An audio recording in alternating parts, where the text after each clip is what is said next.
Hey guys, welcome back. In this video, I'll be walking you through my July setup in my pocket ring planner. And I guess it's been a while since I've shared my pocket with you guys. This is a custom Vanderspec Junior in mustard yellow. It has 20mm rings and I'm using Pocket Plus inserts in here.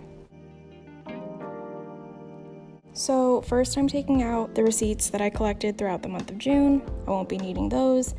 And then I'm gonna toss some of the sticky notes that are on my dashboard. These held running to-do lists and I completed everything, so I don't need them anymore. Now moving on to the actual setup. This first section in my pocket is called Plans or Schedule, and I have these monthly inserts from PeanutsPlannerCo. These inserts hold most of the same information as the monthlies in my bullet journal. They're just a lot smaller and portable. I kept the entire year in here for the first half of 2021, just so I could always have a pre-planning tool with me. But the past monthlies are less useful to me, so I'm gonna take them out. Now I'm just filling some things out for July. I typically fill in the monthlies whenever I get the chance, so when things pop up and I wanna jot the date down real quick.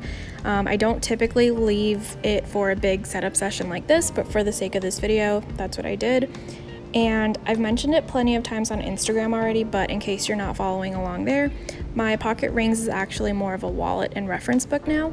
I do a lot of note taking and tracking in here, and the monthly section is pretty much the only planning aspect of this planner. I'm just not really interested in planning in a ring bound system at the moment, so that's what's going on with this. And then after filling out that stuff, I have my daily monthly habit tracker. This is what it looked like for June, and I'm just going to tweak it a little bit for July. I have my mood tracker as my first little section at the top, and then the next section is for personal routine type things like taking my vitamins, hygiene related stuff. And then the next section below that is for liquid consumption, so like hitting my water goal for the day, which is 120 ounces, and marking whether or not I had soda or coffee. And then the last section is for sleep, and these are just some things that I like to track for myself. Habit trackers can and should be pretty personal to an individual, so just track or don't track whatever you want. Oh, and you'll probably notice that a lot of the pages that I'm swapping out are regular size pocket inserts.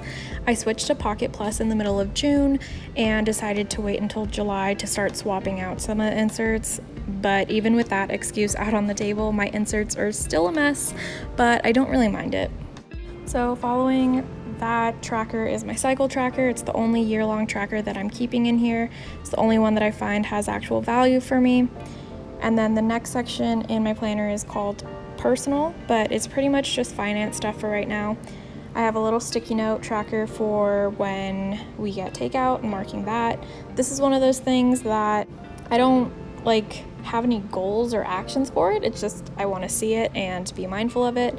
So that's that. And then I have my bill tracker, and I'm just checking off some things that I forgot to check off when they were paid off during the month of June. And then after that, I have an online order tracker that I use exclusively for planner purchases. I'm revisiting the spending log and figuring out how I want to use it. And then I have some pages on planner related things like future purchases, wish list items, and my current planner inventory. My third section is for work. I do have a separate work planner. So these are just bits of information that I would want to keep on hand to reference, like my work plans and dates, and some notes with numbers and dimensions to remember. The section is pretty empty with just this stuff in it, so I'm also keeping a subsection called Notes, and this just has my it's personal notes and some planning notes. And I like note-taking in here just so that everything is together. I don't want it scattered between like my bullet journal and my other millions of journals, so it's really handy to just have it all in one place, and I can expand on the notes whenever something pops up while I'm out. The fourth section is my home section, and I've decided to swap out and refresh my cleaning lists and to-buy lists. If I'm being completely honest, I don't refer to my cleaning insert that much. It's just there for inspiration. And then I'm transferring home to buy list items, even though I know I won't be purchasing these things for our current apartment. It just gives me some hope that we'll actually move soon, so I can think about purchasing them. And then I have my grocery list. These are all keto or low carb grocery items. That's a work in progress. I have some inventory, reference pages, and then I have a whole section for keto, or I guess a subsection. John and I have recently started our low carb lifestyle journey, and it's pretty crazy that we're coming up on 3 weeks now, and I love carbs, so yeah, that is insane to me. But anyway, I have just like a bunch of stuff that I thought would be fun to keep in here. And then I have that habit tracker, which is just for like keto related things and symptoms. And then I'm using these week on 2 page, or no, it's a week on 1 page insert from PeanutsPlannerCo, but I'm spreading it my week across 2 pages. And it's been working really well to capture a brief food log and our progress during this journey. So yeah, just adding a few more pages of those in there. The last section of this planner is just my miscellaneous reference stuff. It's private, so I didn't show it. And then in the back of this, I have my Hobonichi weekly supplement. It's basically just a log of the year. If you watched my 2021 systems video, I wanted to keep a log. The Nolty didn't work out. It's too big. So this little thing has been working out great, and I still get lazy with it, but we're trying.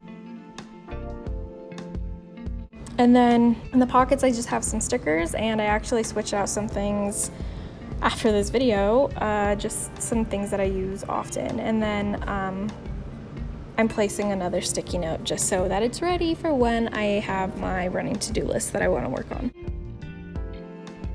So yeah, that is pretty much it for my pocket planner. Thank you so much for watching, and I hope you enjoyed it, and I will talk to you in my next video. Bye!